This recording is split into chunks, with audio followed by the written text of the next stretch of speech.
মঙ্গলবার সাত সকালে বীরভূমের খয়রাশোল থানার বিভিন্ন দিকে মাওবাদী পোস্টার পড়তে দেখা যায়।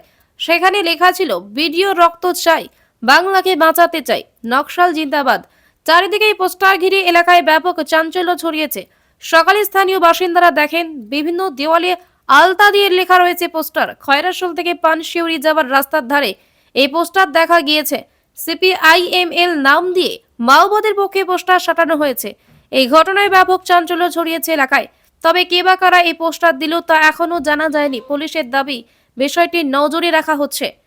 বীরভূমে খয়রাশোল থেকে যিশু প্রামাণিকের রিপোর্ট, ডেলি নিউজ কলকাতা। আর আপনারা দেখছেন ডেলি নিউজ। পরবর্তী খবরের জন্য চোখ রাখুন ডেলি নিউজের পর্দায়।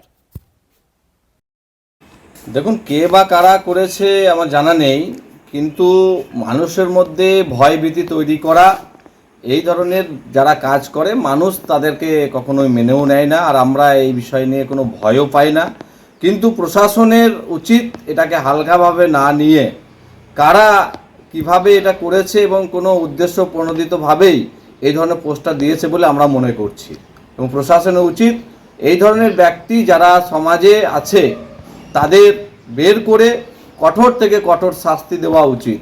যারা মানুষের কাজ করতে পারে না, যারা মানুষের ভালো চায় না, যারা সমাজে দুষ্কৃতি বা সমাজে ভয়ভীতি তৈরি করতে চায়, সমাজে তাদের কোনো স্থান নেই। দেখুন, এই বিষয়ে তো ইন্টেলিজেন্স যারা আছেন তারাই বলতে পারবেন, কিন্তু এই ধরনের পোস্টার দেওয়াতে নিশ্চিতভাবে কোনো না কোনো উদ্দেশ্য আছে। তো আমরা প্রশাসনের কাছে এটাই বলবো, এই ধরনের কাজ যারা করছে, সমাজের মধ্যে ভয়ের বাতাবরণ তৈরি করছে, তাদেরকে খুঁজে বের করে সেই ধরনের শাস্তি দেওয়া, যাতে আগামী দিনে এই ধরনের পোস্টার থেকে শুরু করে ভয়ভীতি তৈরি করার কোনো সাহস কেউ দেখাতে না পারে। পোস্টারে তাদের নাম নেই, একটা সংগঠনের নাম দিয়ে যারা পোস্টার লিখছে, যদি তাদের সাহস থাকে, তা আমরা তো এই এলাকাতেই থাকি, আমরা মানুষের সাথে থাকি, মানুষের বাড়ি বাড়ি যাই, তাহলে সেক্ষেত্রে পোস্টার দিয়ে আলাদা করে লেখার কোনো দরকার পড়ে না। যদি সাহস থাকে, কোথায় কখন কোন জায়গায় যেতে হবে সেটা তারা বলে দেখ, আমরা সেখানে পৌঁছে যাব। কে বর্তমান যে পরিস্থিতি তৈরি হচ্ছে তাতে সেই দিকেই এগোচ্ছে বলে আমার মনে হয়। কিন্তু প্রশাসন যদি মনে করে এটা মানে সাধারণত পোস্টার ভেবে না ভেবে এটাকে কিভাবে এবং কারা কোন উদ্দেশ্য প্রণোদিতভাবে করছে সেই ব্যাপারে গুরুত্ব দেওয়া উচিত।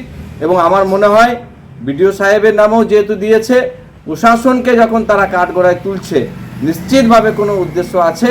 সেই উদ্দেশ্য যারা নিয়ে চলছে সেই ব্যক্তি কারা, সেই মাথাগুলো কারা, সেটাও আমরা জানতে চাই।